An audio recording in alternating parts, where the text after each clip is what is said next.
That was The End Times by Ski Power featuring Flappy Dong. It's 5:32 p.m. You're listening to Fakahatchee Radio, KFAK. I'm Horace Wexler. I've lived in Japan. I lived in Japan. Cocaine and a crack pipe in the car. And I said, uh-oh, that doesn't sound good. The helicopter that's raging back there.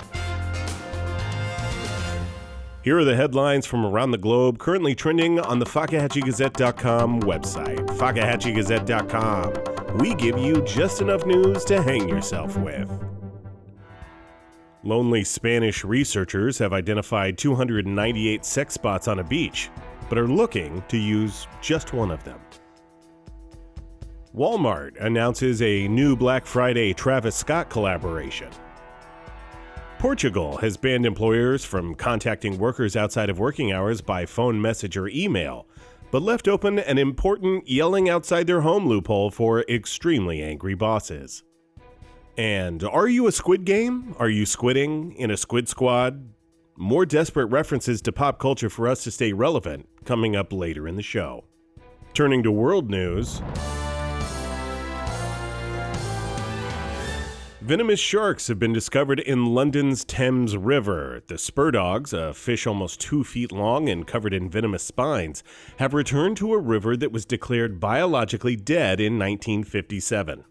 The sharks returning are just one sign of an ecosystem that continues to show good progress in increasing biodiversity and ecosystem recovery. Scientists have said not to worry, however, as rising temperatures and climate change are sure to restore the river to its previous biologically dead condition over time. Some sort of something is happening in Poland and Belarus. Something or other is happening in Russia and Ukraine. Maybe Syria is still a thing. More on these stories as they begin to affect American oil interests. Now turning to American news. America. In the wake of a successful passing of a bipartisan infrastructure package totaling almost $1.2 trillion, President Biden continues to push for bipartisanship in Washington, especially on issues that have enjoyed broad support across the aisle in the past. Though our elected officials remain polarized along deeply trenched political lines, members of the current administration have stated that Biden has not and will not be giving up. We spoke briefly with Secretary of Transportation, Pete Buttigieg. I mean, this has got to be a huge win for your administration, right? This was great for us. And look, Biden's not going to quit. It was a really important issue for him. Bipartisanship is important to him. We're still eyeing the Build Back Better Act. He's going to find common ground, even if he has to trick the Republicans into it. That seems like it's obviously going to be a really tricky line to walk. Will President Biden be employing any sort of strategies to get this done? I mean, bipartisanship in this era is hardly a given. Right. Well, that's why our administration is initiating Operation Pasta Fazool. Joe will invite select members of the GOP out to dinner, tricking them into eating at the Olive Garden. Okay? Once there, the bylaws of the Olive Garden clearly state that when you're here, you're family. Okay? And at this point, Biden will lay a huge guilt trip on the Republicans, perhaps saying something like, "How can you do this to your Uncle Joe? Come on, just let your Uncle Joe have a couple trillion of some investment opportunities. You got the money, college boy."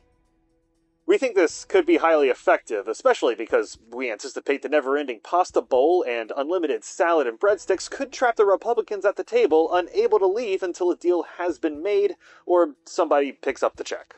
All right, bold strategy. Well, we'll have to wait and see if it works. Thank you for your time. Anytime. Thanks, Horace. Mitch McConnell has weighed in on this kind of subterfuge, calling it the worst kind of Capitol Hill swamp politics, and stated that he will not be fooled by this or by going to any restaurant that serves food family style. A state senator of Arizona claimed in a tweet that Big Bird is a communist, but the accusations didn't stop there. Melted cheese aficionado Ted Cruz accused the frighteningly large bird child of spreading government propaganda and attempting to indoctrinate children into a culture of sharing. Big Bird is expected to be brought before a congressional subcommittee on investigations, where the bird has said that it will name names of communists or communist sympathizers. While there is some speculation, just a few of those names are expected to be Telly, Mr. Hooper, and of course Elmo, unknown red. Turning to local news. When news breaks, we're there.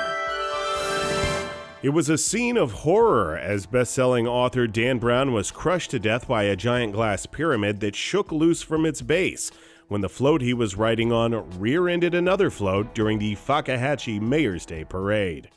The glass pyramid, a 1,000-pound structure of steel and glass, proceeded to roll on impact, tipping over and crushing the prominent author under one of its sides, giving many parade goers a front-row view through the glass of him being crushed like a grape being made into wine. Witnesses on site described the event as devastating to the literary world, horrifying to witnesses, exactly like that dream I had the other night, and a new bar set for the parade that it cannot hope to surpass.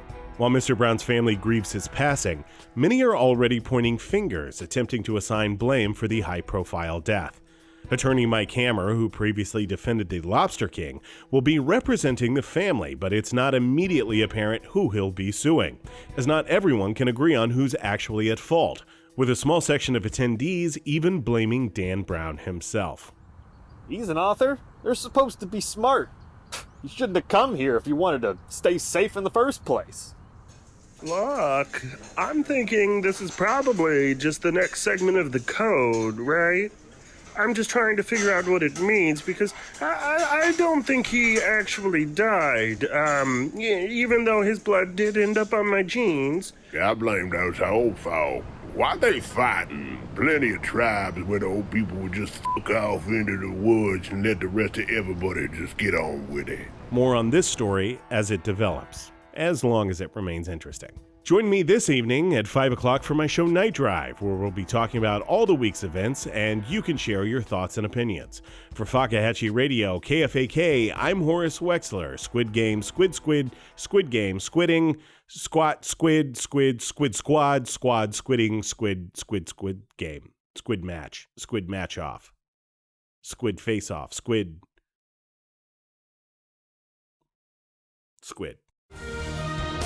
Fakahatchee Radio. Still American for now.